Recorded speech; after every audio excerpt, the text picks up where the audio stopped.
Bienvenue au Canal Vaginal. Dans cet épisode, encore une fois, haut en couleur, j'ose le dire, je reçois 4 nouvelles invitées, donc des militantes, des sages-femmes, aussi des doulas, bref, des femmes qui sont venues partager leur inquiétude face à la loi 15. Et pour commencer notre série d'épisodes pour vous instruire sur le sujet, on va parler de notre contexte historique et ça nous a amené un petit peu dans tous les sens. Donc, on a parlé d'un peu pourquoi les femmes avaient souvent l'impression de subir la première naissance et de se réapproprier là, à bébé 2 un petit peu là, les interventions ou comment ça se passe, qu'est-ce qu'ils souhaitent, pourquoi qu'elles apprennent à se connaître seulement après un enfantement et non pas pendant. Pourquoi que l'information n'est pas transmise? Pourquoi qu'on n'est pas ouverte à recevoir cette information-là? Pourquoi qu'on a peur aussi? Pourquoi qu'on se sent en danger entourant l'enfantement? Pourquoi qu'on ne réalise pas toute l'importance, toute sa puissance? Donc, on parle vraiment là, d'un peu de tout et je trouve ça super pertinent, l'intervention de chacune de mes invités à ce niveau-là parce qu'on se ramasse finalement là, à voir un peu tous les revers de la médaille. Et j'espère, et notre mission, c'est, oui, toujours de t'instruire, mais c'est aussi qu'on s'indigne entre nous, qu'on s'indigne collectivement pour finalement reprendre du pouvoir sur ce monde qui nous a été finalement enlevé et surtout essayer d'éviter que cette fameuse loi 15 passe, une loi qui nous empêcherait finalement d'avoir notre pleine autonomie là, au niveau de nos enfantements. Donc, j'espère bien te bousculer, j'espère que tu vas apprendre beaucoup, encore une fois, à l'écoute du Canal Vaginal et n'hésite pas à mettre tes commentaires, tes opinions. Donc, moi, c'est vraiment ce que j'aime, c'est voir comment ça vous fait cheminer tout ce qui est dit avec les professionnels que j'invite. Donc, merci encore une fois pour ton écoute et je te souhaite une super écoute.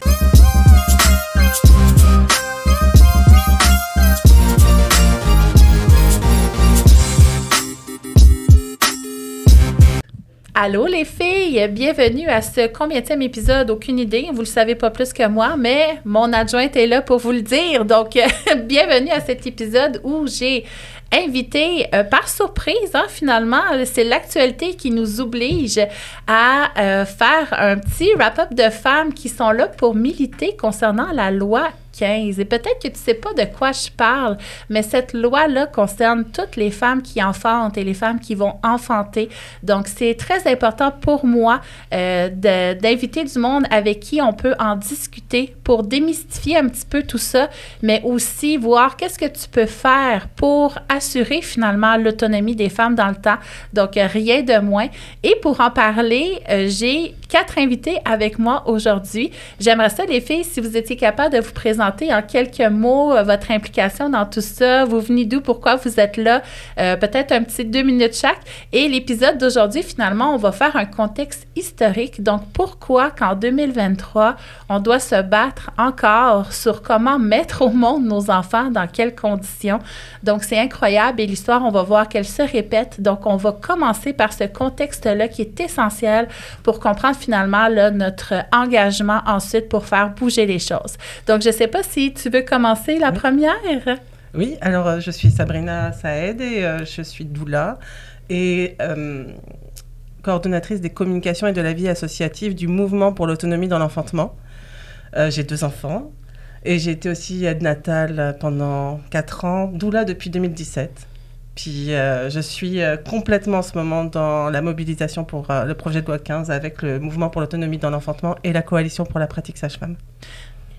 Je suis vraiment contente que tu sois là. Puis justement, tu as été aide natale dans le milieu où est-ce que Ariane travaille. Ariane, veux-tu te présenter maintenant? Ben oui. Moi, c'est Ariane Brissette. Je suis sage-femme dans les Laurentides depuis bientôt 18 ans. Dans le fond, ça va faire 18 ans en février que la maison de naissance du Boisé à Blainville existe. Puis sinon, je suis dans le réseau de la santé depuis 25 ans. J'ai commencé à travailler jeune. J'ai travaillé comme préposée aux bénéficiaires, auxiliaire familial. J'ai aussi un DEC en soins infirmiers.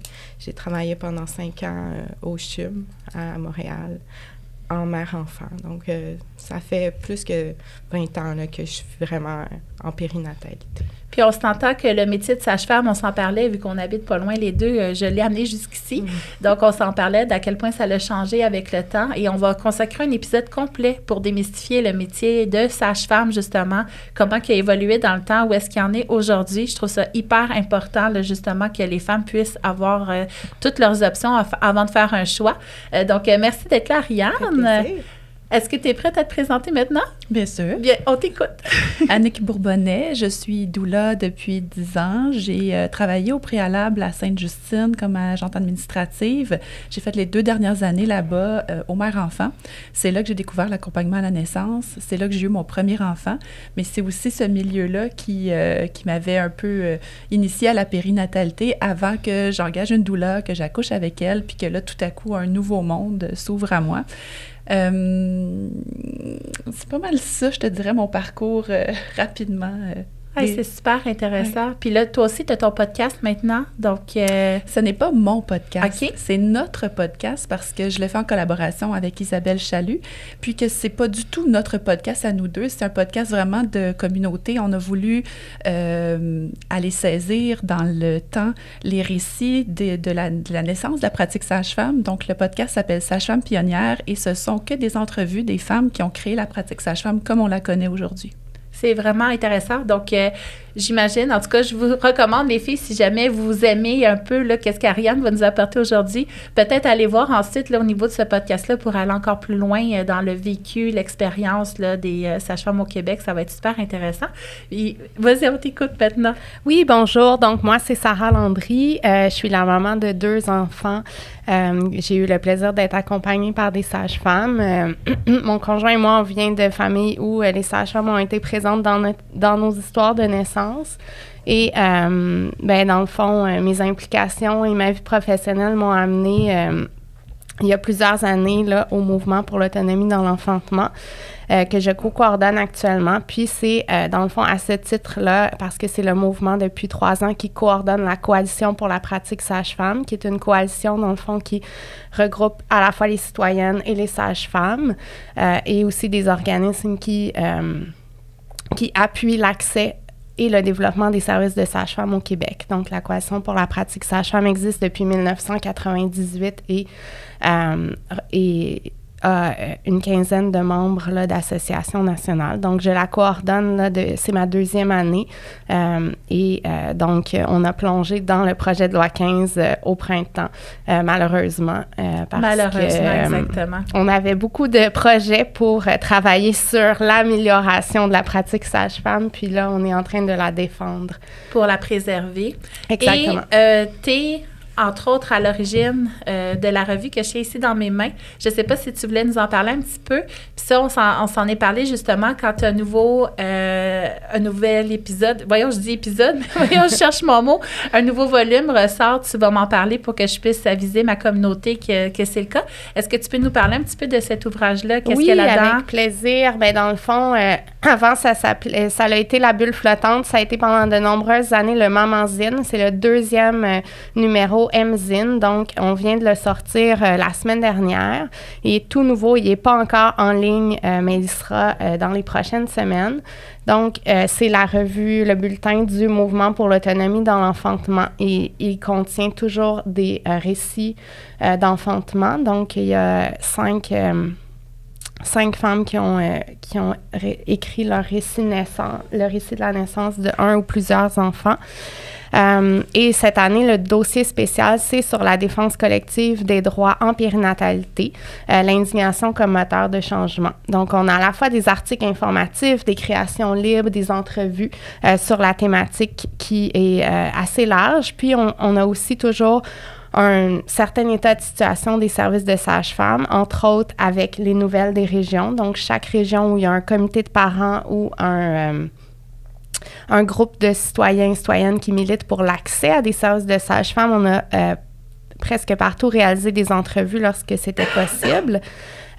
Puis cette année, on a 2 articles, là, à la fois sur l'ouverture du champ de pratique qui qui est demandé par l'Ordre des sages-femmes du Québec et sur un dossier qu'on a mené en lien avec les groupes dans les régions éloignées pour l'accès à des lieux de naissance dans leur communauté. Donc, depuis plus d'1 an, là, on les accompagne dans leur concertation pour qu'ils puissent se parler, pour partager leurs besoins spécifiques. Puis, on les accompagne dans les revendications auprès des instances là, du ministère de la Santé et des Services sociaux. Donc, on trouvait important d'en parler aussi là, aux usagères de services de sages-femmes qui vont lire et toute la population, évidemment. Là. Donc, notre revue s'adresse davantage aux parents, mais je pense qu'elle est intéressante aussi pour des personnes qui travaillent en périnatalité. Oui, donc ça, c'est sûr qu'on va faire la promotion. Et tu as parlé d'indignation. Mm-hmm. C'est des gros mots hein, pour les Québécoises. En tout cas, c'est ce que j'ai remarqué, que les Québécoises n'étaient pas très bonnes en indignation et en colère. Donc, on s'est fait dire que c'était une émotion négative qu'il fallait ramener en dedans de nous, étouffer au plus profond de nous. Et quand je côtoie mes collègues et mes amies françaises, je réalise que l'indignation par chez elles, c'est vraiment un moteur de changement, qu'ils vont l'utiliser beaucoup pour faire évoluer les choses et que c'est des émotions, des états d'esprit nécessaires. Et les Québécoises, à notre écoute, je vous invite à triper, à vous indigner en nous écoutant. Donc, c'est vraiment l'objectif des 3 prochains épisodes qui vont vous être offerts au Canal Vaginal. Et on va commencer, comme je disais, par un contexte historique. Moi, j'ai été absolument flabbergastée, on a le droit de dire ça. Quand j'ai appris l'histoire entourant les naissances, ça a commencé par un reportage qui s'appelait « Ma fille, tu deviendras mère ». Je ne sais pas si vous l'avez vu. C'était violent. Au Québec. Donc, ça faisait le tour un petit peu de comment les femmes avaient la pression d'enfanter dans une époque au Québec, puis dans quelles conditions, finalement, elles enfantaient, comment qu'on en est venu à mettre au monde nos enfants à l'hôpital dans la façon qu'on le fait actuellement. Et ça m'avait fait... En tout cas, j'avais eu l'envie d'inviter une doula, Cindy Pitrieux, que vous connaissez, qui se retrouve aussi dans la revue que je vous parle aujourd'hui, le volume 22. Donc, Cindy Pitrieux, qui était venue dans ma communauté de femmes qui préparent leur naissance à mes côtés au niveau pelvien. Là, on s'entend, je suis physiothérapeute du périnée. Et elle nous avait parlé justement du contexte historique. Et vraiment, ça a changé beaucoup de choses chez mes clients dans leur choix, dans leur éveil, dans leur volonté aussi de reprendre en main leur naissance. Donc, je trouve que c'est très pertinent pour celles qui nous écoutent, qui ont pour projet d'enfanter sous peu, ou peut-être aussi de celles qui ont fini leur famille et qui veulent venir finalement là, penser peut-être quelques plaies. Hein?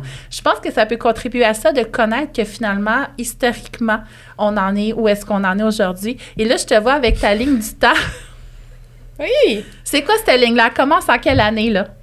Celle-là, elle commence dans les années 40, là, 1940, mais on aurait pu aussi remonter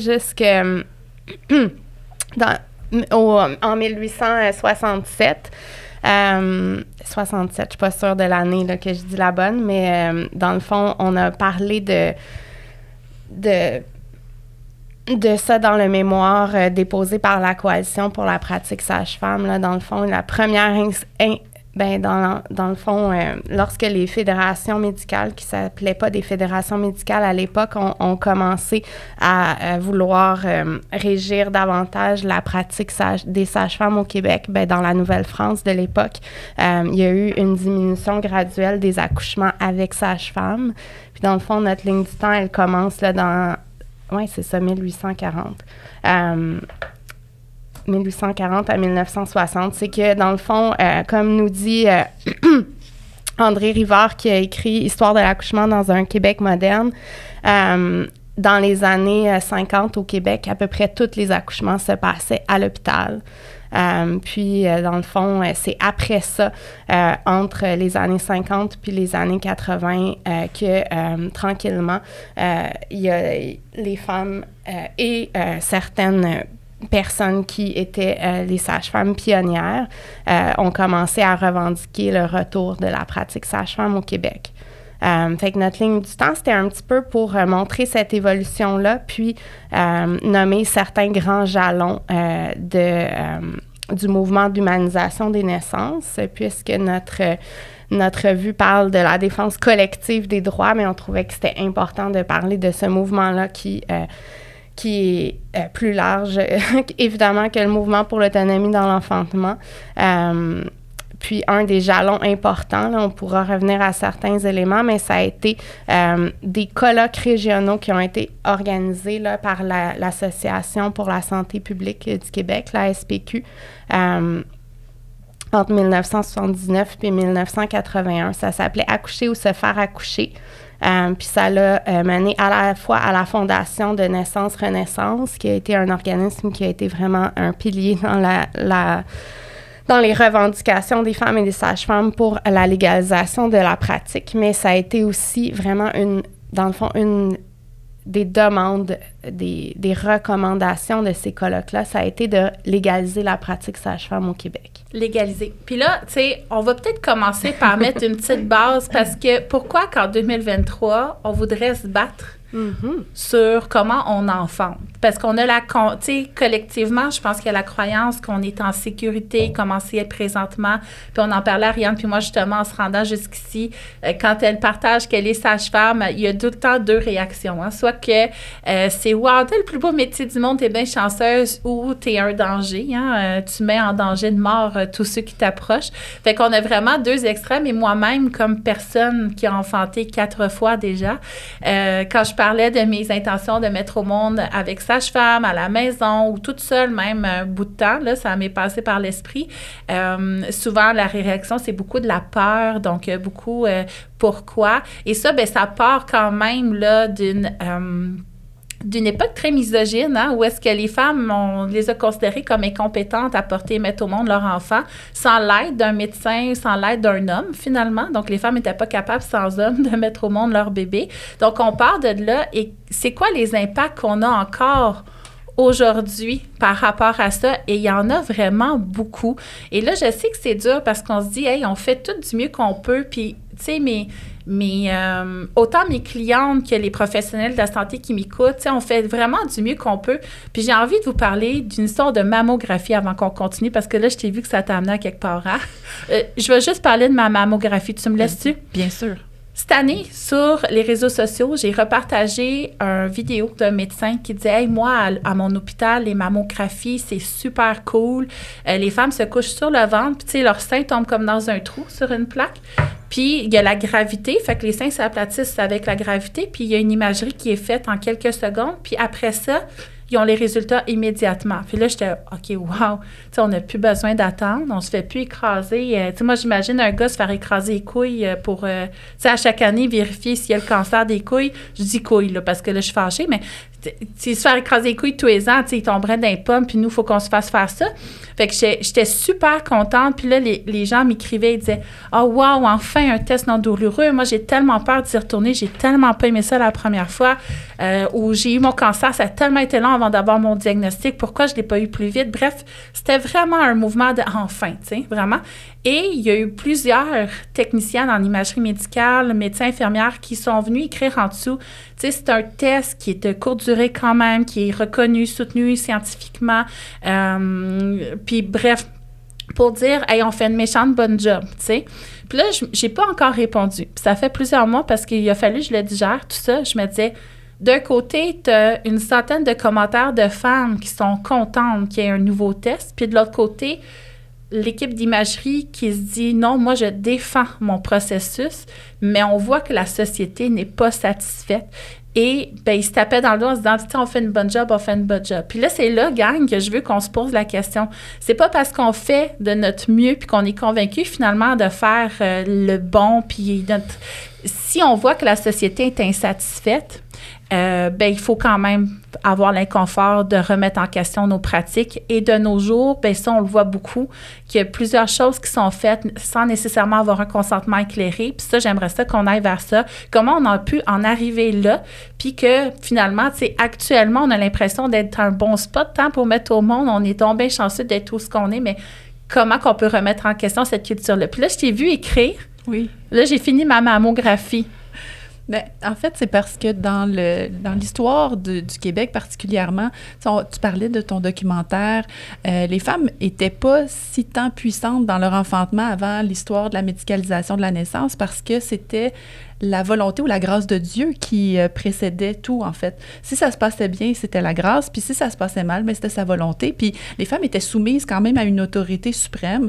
Puis on a tranquillement migré vers la médicalisation, où là, finalement, on se fait accoucher par un professionnel de la santé, lui aussi plus connaissant que nous, avec une autorité suprême sur ce qui doit se passer puis comment ça doit le faire. Puis c'est ce qui m'a beaucoup saisi dans les récits des sages-femmes, c'est que toutes ces femmes-là racontent des naissances qui ont eu lieu justement sur la ligne du temps de Sarah dans les années 40, dans les années 50, et ce qu'elles ont subi, c'est épouvantable. Puis c'est ce qui a été l'élément déclencheur de leur quête individuelle, de dire « je pense qu'il doit y avoir autre chose », et elles se sont mises à se documenter.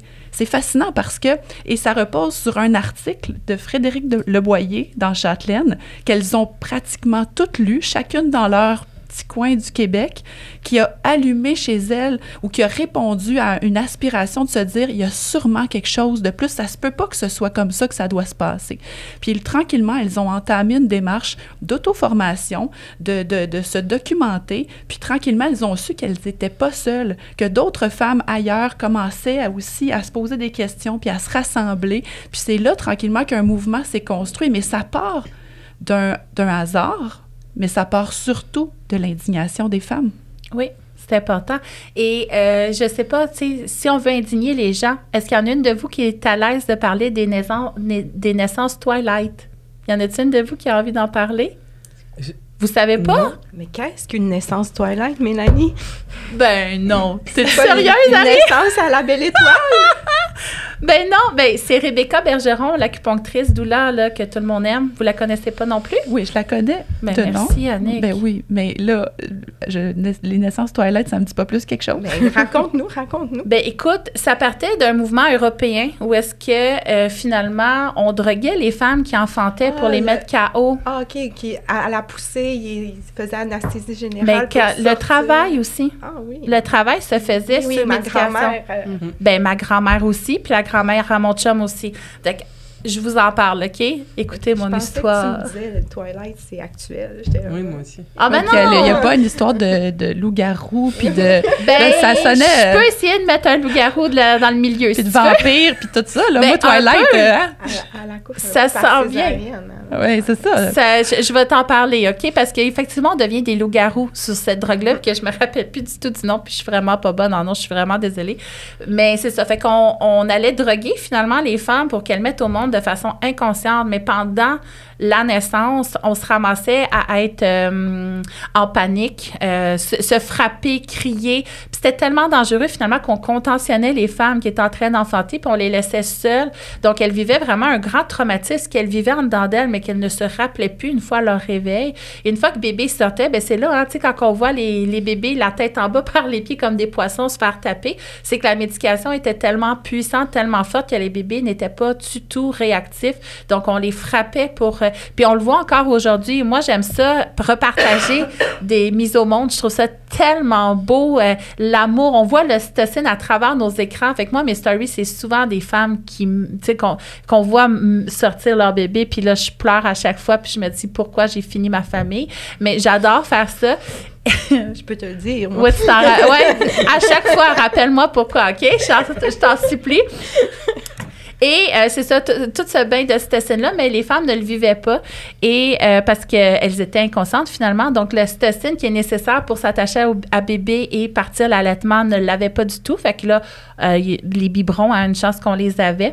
Et l'attachement, ben ça fait qu'on est peut-être un petit peu tout anxieux parce qu'on a peut-être vécu du détachement là, avec ce genre de naissance-là. Fait que ça a été des naissances très violentes. Au départ, ici, de notre côté là, du monde, du côté plus continent Amérique du Nord, les médecins ont refusé, mais c'est la population qui voulait absolument réussir à mettre au monde là, de façon inconsciente sans savoir tous les enjeux qu'il y avait derrière. Puis finalement, ça a amené là, justement, on se faisait accoucher. Donc, déjà là, on a commencé à se faire accoucher. Mais ça a amené tous les besoins qu'on a actuellement. Toute la peur aussi. Nos grands-mères nous ont transmis cette peur-là. Elles étaient toutes seules attachées dans un lit à mettre au monde. Fait qu'elles avaient peur sans être capables de mettre des mots. Mais nous, on a cette peur-là. Donc, on est un peu dans ce contexte-là encore actuellement. Donc, ça fait qu'on... c'est ça, je disais dans mes vidéos, là. Souvent, je vois le bébé naître et il se fait frotter violemment. Mais il est vivant, tu sais, il est actif, fous-lui la paix. Tu sais, il vient de naître, pauvre petit poulet. C'est son premier contact avec l'humanité, puis il se fait brasser. Je brasse même pas mon enfant de 2 ans comme ça encore. C'est pour qu'il y ait un bon score d'Edgar. Ben, bâtard, tu sais, douceur et amour, c'est-tu possible? Fait que, tu sais, on le voit vraiment, là, brasser de même, il bouge comme ça, sa maman, puis la maman est comme... Tu sais, c'est vraiment très... fait que, voilà, je sais pas si tu voulais rajouter à ce niveau-là ou... je t'ai vu écrire toi aussi, là. Oui. Vas-y, on t'écoute. Mais c'était pour revenir sur ce que disait Annick sur... dans les années 40, justement, où les femmes, elles se disaient, mais il doit y avoir une autre manière d'accoucher. Et en fait, encore aujourd'hui, on en est là. C'est-à-dire que souvent, ce qui va se passer, c'est qu'on va suivre on va être enceinte, on va se dire, qu'est-ce que je dois faire maintenant? On prend rendez-vous chez le médecin, on fait tous les suivis qu'on nous demande de faire. Puis là, on accouche à l'hôpital. Puis là, on se dit, mais on sort de là, on est comme, qu'est-ce qui s'est passé? Qu'est-ce que c'est que je viens de vivre? Il doit y avoir autre chose. Et puis c'est souvent là qu'on se retourne vers les sages-femmes. Oui. Encore aujourd'hui, en 2023. Fait que on subit bébé 1, puis on se réapproprie bébé 2. C'est exactement ça. Souvent, c'est ça. Et en tant que doula et en tant que coordonnatrice au mouvement, on se demande souvent au mouvement, mais comment faire pour que bébé 1 soit déjà en puissance 100? Comment bébé 1 soit déjà... on ait la connaissance, on sache, et puis qu'on prenne les bonnes décisions qui nous concernent, nous, par rapport à nous, et pas parce qu'on nous demande de le faire. Est-ce que c'est une piste de réflexion que j'ai eue? Parce que j'écris mon livre en ce moment sur la grossesse, là.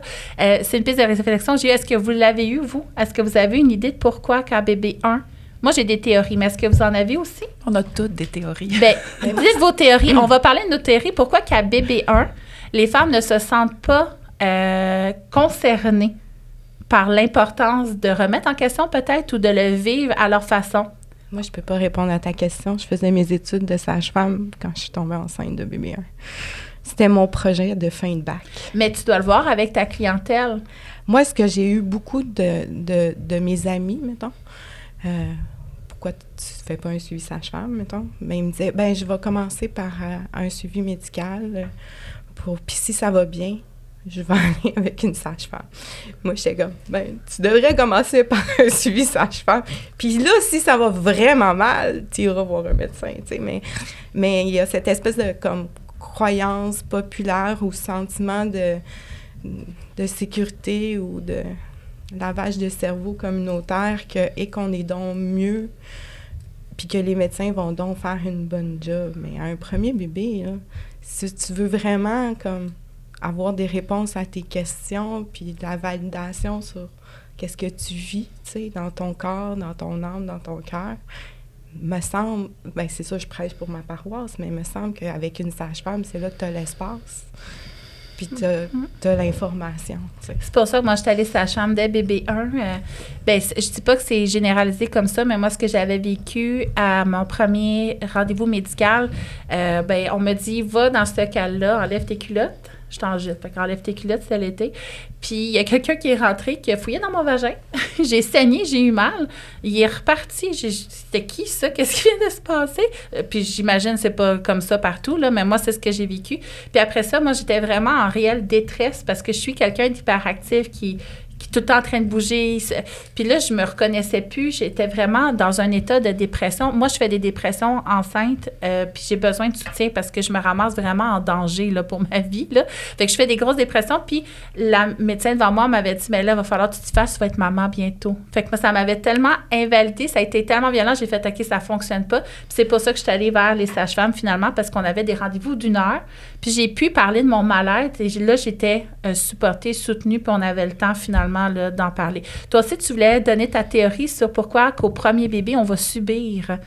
Bien, je pense qu'on n'a pas accès à suffisamment d'informations à la base. Si on n'est pas éduqué, ça ne fait pas partie de nos cours. On apprend à coudre des bobettes au secondaire, mais on ne parle pas de la maternité, on parle de la contraception, mais on ne parle pas de la conception, ni pour les garçons, ni pour les filles. Fait qu'on arrive dans cette programmation-là de « OK, je suis une femme, donc à un moment donné, je vais vouloir des enfants, je vais faire un enfant », mais à partir de là, après ça, il n'y a comme pas de suite. Qu'est-ce qui est important pour moi? Comment je m'auto-soigne? On est aussi dans une approche très réactive de la santé plutôt que proactive. Fait qu'on n'apprend pas non plus à s'autonomiser dans sa santé, dans ses soins personnels. Fait qu'on on applique la même approche par rapport à l'enfantement. Une fois qu'il est conçu, là, on fait « Ah, ben là, qu'est-ce que je dois faire? Est-ce que je dois faire valider ma grossesse par quelqu'un d'autre? Hey, attends une minute, moi, j'avais ça, là. Est-ce que je dois faire confirmer quelque chose par quelqu'un d'autre? Ben là, déjà, si moi, j'ai pas mes règles, je fais pipi sur mon petit bâtonnet, puis il est positif, j'ai l'autorité de proclamer que je suis enceinte. Mais avec la CSST, ça marche pas, ça. Tu sais, moi, j'ai mes retraits préventifs. De dire que je suis enceinte ne suffit pas. Ça prend une confirmation médicale que je mens pas. Bien, il n'y a pas si longtemps, ça prenait une confirmation médicale pour manquer le travail. Si tu avais la gastro, si tu avais le rhume, tu devais avoir un papier du médecin. Pour l'école aussi. Là, on est rendu à dire que ça plus de maudit bon sens parce que c'est vraiment dur d'avoir un rendez-vous le jour même, là, mais on est vraiment dépossédé de notre autorité par rapport à nous-mêmes. Fait que c'est pas... Il y a une grosse prise en charge qui s'est faite. Puis le fait aussi qu'il y a un fossé de génération. En 3 générations, tout a tellement changé dans la façon de vivre comme femme, de vivre sa maternité, que nos aïeuls ne sont pas nécessairement de bons conseils. Puis c'est pas péjoratif, c'est pas négatif. Ce que je veux dire, c'est juste que on évolue dans un monde qui est vraiment pas le leur par rapport à ça. Fait qu'ils peuvent pas vraiment nous dire... Leur façon d'avoir vécu leur mariage, leur féminité, leur maternité est très, très loin de notre réalité. Fait qu'ils peuvent pas vraiment nous guider par rapport à ça. Puis une aberration pour moi, c'est que ça fait 25 ans maintenant que la pratique sage-femme est légalisée. Comment ça se fait que quand j'étais en âge de procréer, j'ai 42 ans, je savais pas en tout que ça existait, les sages-femmes. Ou, tu sais, très peu, là. Ma référence, c'était les filles de Caleb que j'avais écoutées quand j'avais 9-10 ans, là. C'est pas une sage-femme, c'est une infirmière. Ben là, écoute, c'est ça. Non, ça, c'est Blanche. Mais Blanche. Mais non, mais t'as pas écouté la première saison? On s'en reparle, OK. On s'en reparle des filles de Caleb tantôt.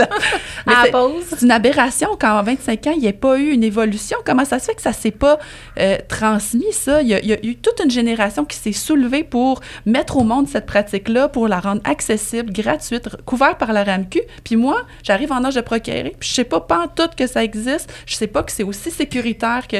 Je pense qu'il y a des gens qui gagnent à quelque part à ce qu'on soit un peu ignorante par rapport à ça. Ça, c'est ma théorie. Voilà.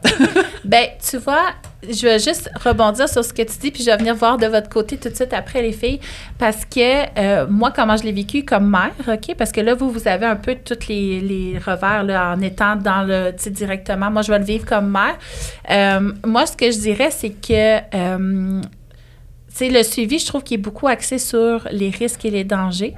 Puis même, tu sais, à mon 4e enfantement, j'ai refusé, j'en ai parlé dans un autre épisode, toute forme d'échographie.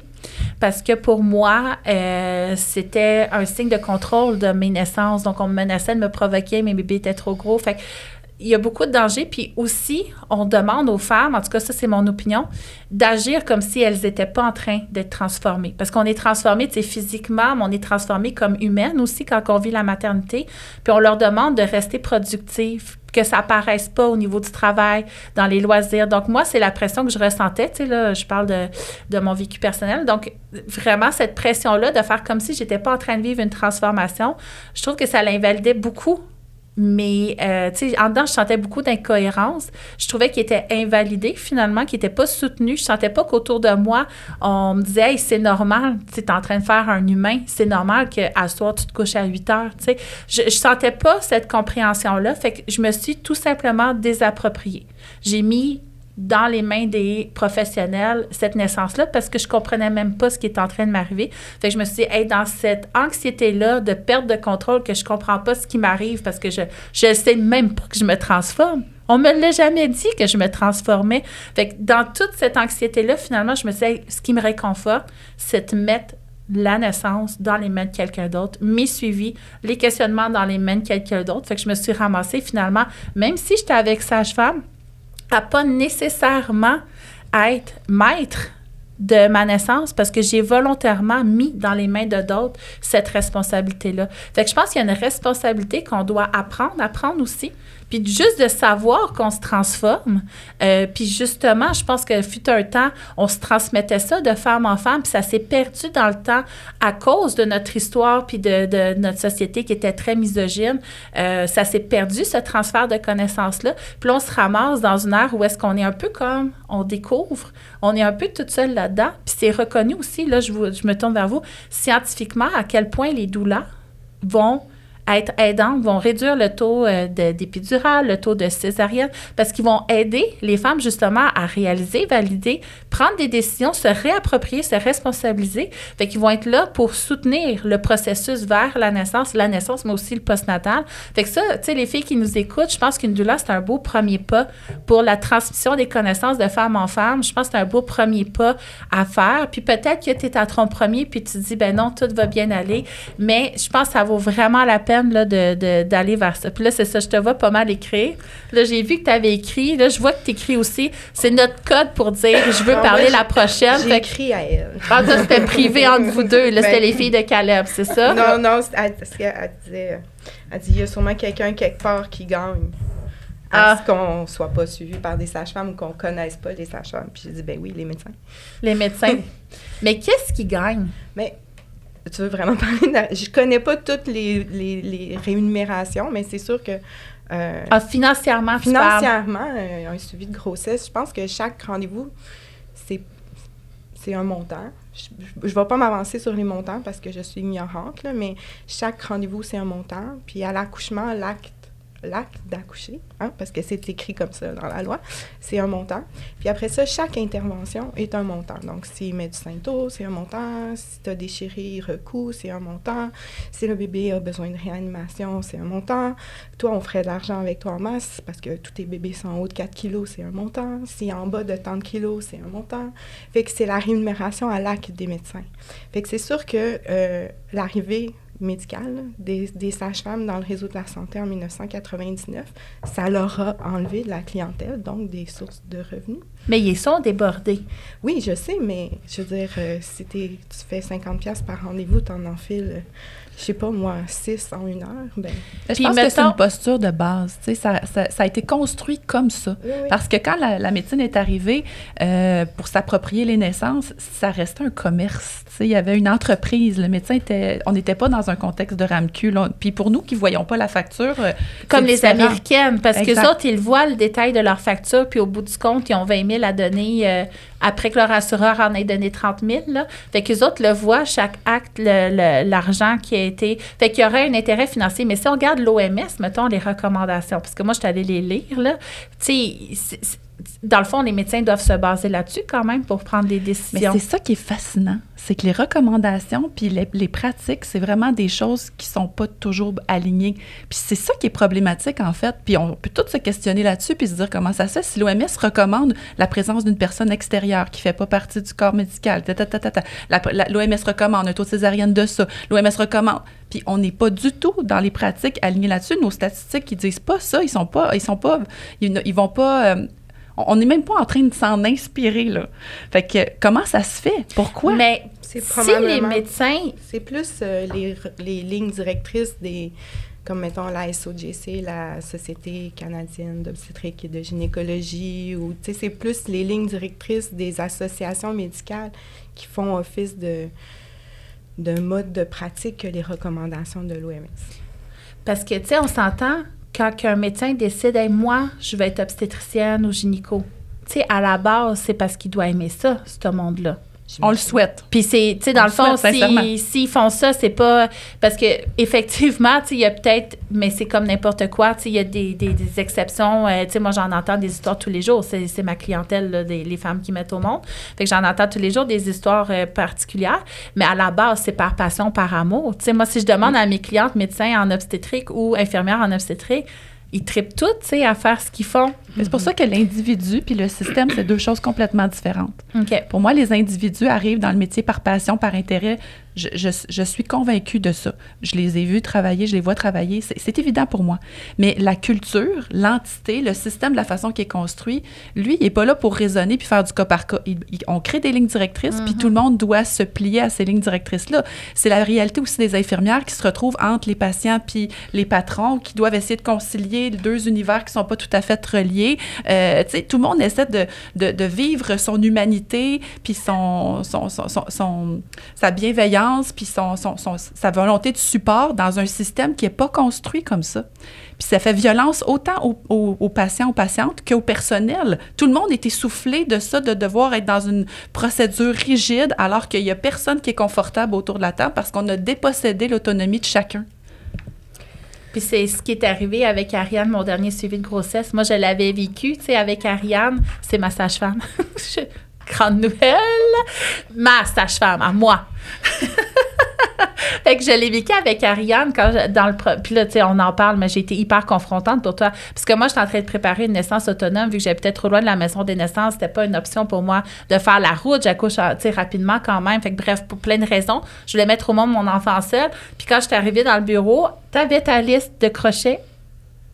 T'avais des listes de crochets. Oui. Puis là, tu me parlais en crochet. Là, j'étais, what the fuck, Ariane? Tu sais, déjà, c'était super cher parce que mon chum ne pouvait pas être là parce qu'avec la COVID, j'étais comme, wow, que je vis ça toute seule, mon 4e bébé.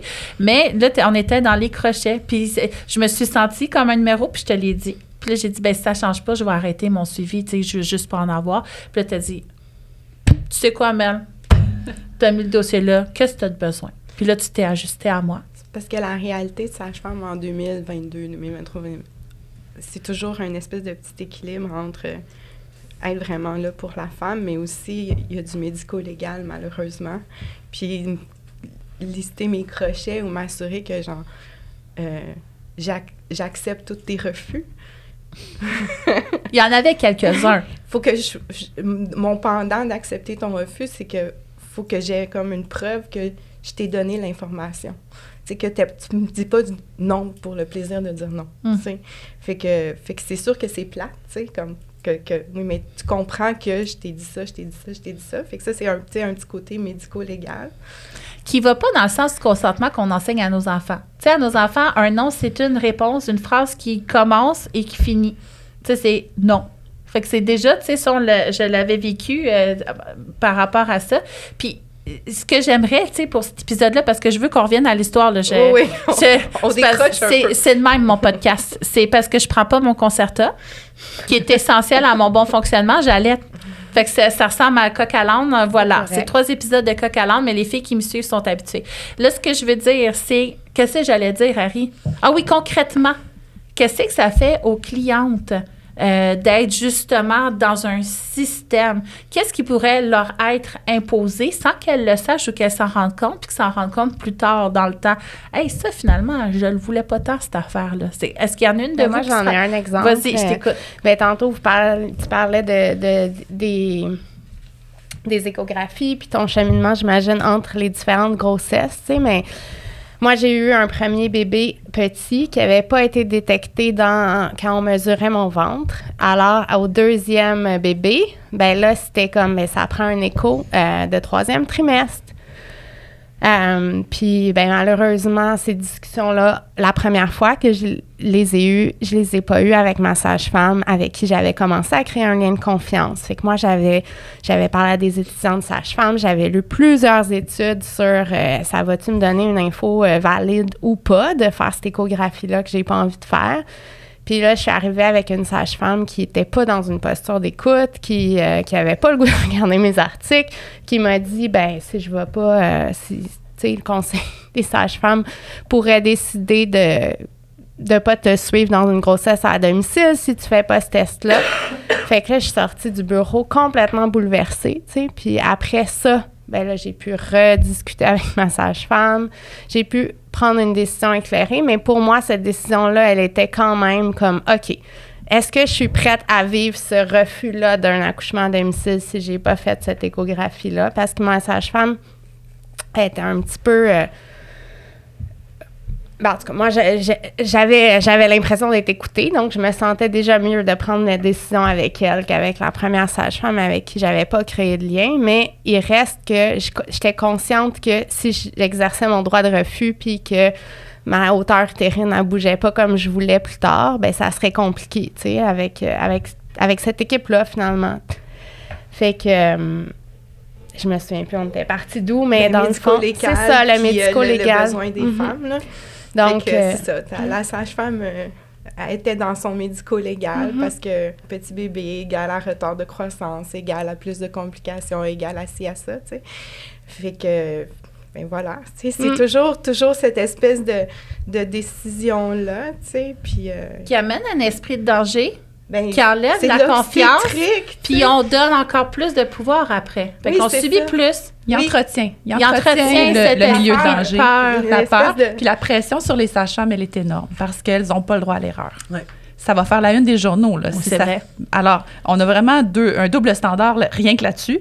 Fait que je comprends que quand c'est ta responsabilité professionnelle qui est en jeu, que souvent elles vont dire j'ai les mains liées là-dessus. Tu sais, je peux pas sortir de mes balises en ce moment, même si toi c'est ça que tu voudrais. C'est très très délicat. C'est une ambiance vraiment très tendue. C'est vraiment important de le noter parce que c'est vrai que s'il y a par exemple un décès à l'hôpital avec un obstétricien, il va y avoir il y aura pas d'enquête là. T'sais. Parce que tout était mis en place pour pas qu'il meure. Fait que là, on a comme cet esprit-là, finalement, que s'il est mort là, il était dû pour mourir. Qu'avec les sages-femmes, il aurait été sauvé à l'hôpital, mettons. Sûrement que c'est ce qui se dit, là. Ben, c'est sûr qu'avec une sage-femme, il y a le coroner qui embarque, et là, il y a une enquête. Il n'y a pas d'enquête de coroner à tous les décès à l'hôpital. Okay. Les enquêtes de coroner, c'est des décès louches, des décès à l'hôpital, ou sinon, c'est des décès hors milieu hospitalier. Fait que par définition, il y a bien plus d'enquêtes de coroner sur des accouchements ou des décès hors avec des sages-femmes, parce qu'il y en a pas beaucoup de médecins qui font des accouchements hors milieu hospitalier. Fait que c'est beaucoup ça, c'est que tu as tout le temps l'épée de Damoclès que si tu fais pas la bonne affaire ou si tu prends pas la bonne décision ou si tu, là genre, je mets des guillemets avec mes doigts, si tu laisses la cliente prendre la mauvaise décision, mais c'est pour ta gueule, tu sais. C'est pour, tu sais, s'il arrive quelque chose, c'est ton droit de pratique, c'est ta réputation, c'est tout ça. Fait que là, dans le fond, tu sais, on se ramasse, tu sais, si je résume un peu, là, je t'ai vu écrire, je viens. Est-ce que tu viennes vers toi? Bien, oui, j'aimerais ça faire du lien entre l'approche médico-légale puis l'histoire. Dans le fond, bien, tu sais, je pense que déjà, ça part d'une vision médicalisée de la naissance puis de différents éléments qui ont déjà été amenés. Mais dans le fond, au début des années 90, il y a eu déjà une première loi sur la pratique des sages-femmes dans le cadre des projets pilotes. Donc, tantôt, tu parlais de, il manque de professionnels, donc ça devrait pas être une question d'argent pour faire le suivi de grossesse, mais j'ai été fascinée. Récemment, j'ai participé à un épisode de Tout Terrain, là, une émission de radio. Puis, en réécoutant l'émission, elle a présenté des extraits des associations médicales qui disaient qu'il n'y avait pas besoin de sages-femmes au Québec dans les années 90 parce que il y avait trop de personnel disponible pour faire les accouchements. On s'entend que, à l'époque, c'était quand même la volonté des familles, de beaucoup de femmes de pouvoir avoir accès à autre chose. Puis pour nous, c'est un droit de pouvoir être accompagné correctement dans un cadre légal, alors que c'est la volonté de beaucoup de familles. Mais on sait que la question de la pénurie de main-d'œuvre, c'est une question sociétale qui est bien différente aujourd'hui que dans les années 90. Mais dans le fond, il y a deux choses que je voulais dire avec ça. C'est qu'au Québec, on a légalisé en faisant des projets pilotes en premier. Dans le fond, vu que le corporatisme médical était tellement fort, je dis pas tous les médecins, là, je parle de leur association professionnelle, ils ont dit, on va étudier. Donc, pendant 5 ans, il y a eu des projets pilotes qui ont été analysés pour voir si oui ou sinon, ça allait bien se passer.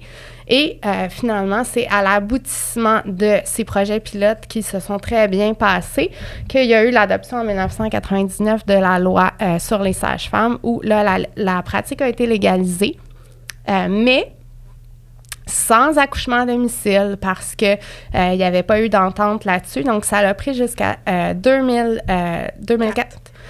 Donc, 5 ans plus tard, pour qu'il y ait ce règlement-là qui permet aux femmes d'accoucher à domicile. Ça a pris 1 an de plus avant qu'on ait les assurances pour nous couvrir, pour aller accompagner les femmes à domicile. Puis ça, bien, tout ça, c'est un poids qui a aussi transformé la pratique sage-femme telle qu'on la connaît aujourd'hui. Puis moi, j'ai accouché la première fois en 2015. Bien, il fallait que je signe un consentement comme quoi je comprenais les risques d'accoucher à domicile. Puis c'est encore le cas aujourd'hui, en effet. Je me rappelle pas avoir signé ça. Ça, moi, je l'ai signé sans lire. Si tu vas à la maison de naissance, tu n'as pas besoin de le signer. Okay. Puis la pratique des sages-femmes, en tout cas moi, dans mon contexte à la maison de naissance, la seule différence qu'il y avait, c'est que dans l'organisation des services, bien, si jamais j'accouchais à la maison de naissance puis que mon bébé avait besoin de soins néonataux, bien, il y avait une ambulance spécialisée qui était capable de venir. Puis si j'accouchais à la maison puis j'avais besoin de la même chose, ce serait une ambulance ordinaire qui allait venir. Dans l'organisation des services dans la maison de naissance, c'était vraiment la seule différence entre la maison de naissance. Mais il fallait que je signe le formulaire pour comprendre qu'il y avait des risques différents. Et pour moi, en soi, c'est vraiment une des pierres de la construction de, bien, c'est pas normal d'accoucher à domicile ou à la maison, alors que c'était le fondement de la pratique sage-femme, comme les sages-femmes pionnières se la sont réappropriées. Puis c'est la vision du risque qui a amené puis à un moment donné, bien, on fait des négos, on accepte des choses parce qu'il faut bien continuer. Puis d'un autre côté, scientifiquement, au niveau des naissances à domicile, il n'y a pas plus de risques au bout du compte. Bien, en tout cas, moi, c'est ce que j'avais. C'est comment tu calcules le risque, là, tu sais, puis c'est comment tu calcules le risque, puis c'est aussi tout le matériel que tu apportes en prévision des risques, tu sais. Bien, ça aussi, c'est quelque chose, je veux dire, la salle d'accouchement qui se crée, là, quand vous venez à la maison, c'est quelque chose. C'est ça, c'est souvent... faut que tu aies eu un suivi sage-femme puis un accouchement sage-femme pour comme comprendre la quantité de matériel qu'on amène, puis que souvent, on se sert de presque rien. Mais au moins, tu sais, on a tout ce qu'il faut si jamais. Tu sais, c'est à peu près... Tu sais, c'est sûr que le matériel pour la réanimation néonatale en 20 ans a beaucoup changé. Tu sais, genre, les sages-femmes pionnières, ils traînaient une bonbonne d'oxygène. Céline Lemay m'a déjà raconté qu'elle faisait le bouche-à-bouche au bébé, tu sais. Oh. On est loin. On est loin de ça. Fait que plus que le matériel nécessaire pour réanimer... Moi, je trouve que c'est beaucoup plus la réanimation bébé qui demande de plus en plus de matériel, augmente les normes de pratique, plus que c'est difficile après ça que l'accouchement à domicile soit équivalent, mettons, en termes de disponibilité de matériel. Dans les Laurentides, à la maison de naissance, on a l'incubateur de transport qui vaut 100 000 $, pour si jamais ton bébé a besoin d'être transporté. Es-tu utilisé souvent? Relativement. OK. Tu sais, j'ai pas de stats, mais tu sais, souvent, les bébés sont bien, là, sont pas critiques quand on les met dedans, mais on s'en sert assez souvent, tu sais. Assez pour justifier qu'ils soient là, tu sais. Mais à domicile, j'ai pas ça. Puis, tu sais, moi, le territoire sur lequel je pratique, c'est sûr que, genre, la distance, le temps de transfert rentre dans la prise de décision. Quand tu es dans Saint-Creux des Murmures, bien, tu sais, c'est sûr que du moment que je décroche le téléphone, ça prend 20 minutes que l'ambulance arrive, 10 minutes d'embarquer dedans, un autre 20 minutes, une demi-heure aller à l'hôpital, on est à 1 heure, là, tu sais. Fait que il y a des situations en obstétrique où est-ce que 1 heure, c'est beaucoup, tu sais. Mais c'est quoi le pourcentage? C'est quoi le risque que ça t'arrive? C'est là tout Bien, je vais conclure justement. Là, je vais conclure, mais oui, vas-y. Je peux pas conclure, je conclue plus tard. Je t'écoute, Annick. Vas-y, Annick. Ben, c'est le 2 poids, 2 mesures encore pour moi qui sonne, parce que là, elle raconte son contexte avec la distance et tout, puis on sait pertinemment qu'il y a des régions au Québec que l'hôpital est à 1h30 de route. Il n'y a pas de service il n'y a pas de service point dans ces régions-là. Fait que là, c'est pas grave, c'est moins grave, mais on met une pression énorme parce qu'elle, dans sa région, il y a une petite distance, puis c'est tous les doubles standards qui m'écœurent, moi, qui fait qu'on n'est pas cohérent, on n'est pas conséquent. Puis ça me dérange profondément. Parce que c'est ça, on crée de la confusion. Dans l'auto, là, c'est pas mieux. Bien, on crée de la confusion aussi pour les gens. Il y a de la confusion, puis on parle d'éducation, puis on ne peut pas, tu sais, une personne qui vit très loin en région ne peut pas réfléchir son enfantement de la même façon qu'une personne qui est en grand centre parce qu'elle n'a pas accès aux mêmes ressources. Puis le contexte, la température, puis là, ça c'est moins grave ou c'est pas grave, mais ça va être très grave si c'est une sage-femme, si dans le contexte sage-femme, si elle accouche avec une sage-femme à la maison, alors qu'elle a une professionnelle de la santé formée à ses côtés. Fait que moi, je trouve que ça, c'est aberrant. Puis plutôt que de se pencher là-dessus, on est en train de démolir un modèle qui déjà pourrait répondre à des besoins auxquels on ne répond pas. Puis on est en train de... Bon, là, on va sûrement rentrer là-dedans. On s'en va à la prochaine étape. Oui. Là, tu peux conclure. Je voulais juste rajouter ça. Moi, les doubles standards, ça me dérange. Oui, ça dérange dans tout. Mais oui, là, je vais conclure notre épisode contexte historique. On aurait tellement pu parler de beaucoup de choses. Hein. Là, je laisse toujours mes invités aller dans le sens qu'on les aide d'aller, mais tu sais, juste les postures de naissance, on aurait pu parler de où ça vient. Tu sais, il y a beaucoup de choses, la médicalisation. Bref, il y a beaucoup de choses qu'on aurait pu, mais là, je suis contente d'où est-ce que ça nous a amené. Puis, pour conclure, j'aimerais quand même dire que de prendre la décision en plein travail de sortir de chez soi, c'est une intervention qu'on doit consentir parce que c'est reconnu scientifiquement aussi que ça ralentit les contractions, ça ralentit le travail parce que la maman, finalement, se ramasse dans un contexte et tu veux pas mettre au monde sur la 15. Moi, c'était ma crainte sur l'autoroute 15 en plein mois de mars, mettre au monde mon bébé parce que, tu sais, je les évite, là, tu sais, quand même. Fait que j'avais peur de ça. Fait que, tu sais, consentir à ce risque-là. Fait que là, tu as peur. Là, tu arrives dans ton environnement, OK, là, l'environnement est correct, je me laisse aller, mais tu sais, des travails qui ralentissent. Tu sais, il y a du ralentissement de travail, là, il y a beaucoup d'interventions à cause d'un ralentissement de travail. Fait que, bref, je voulais juste le dire pour que vous sachiez, hein, sachons.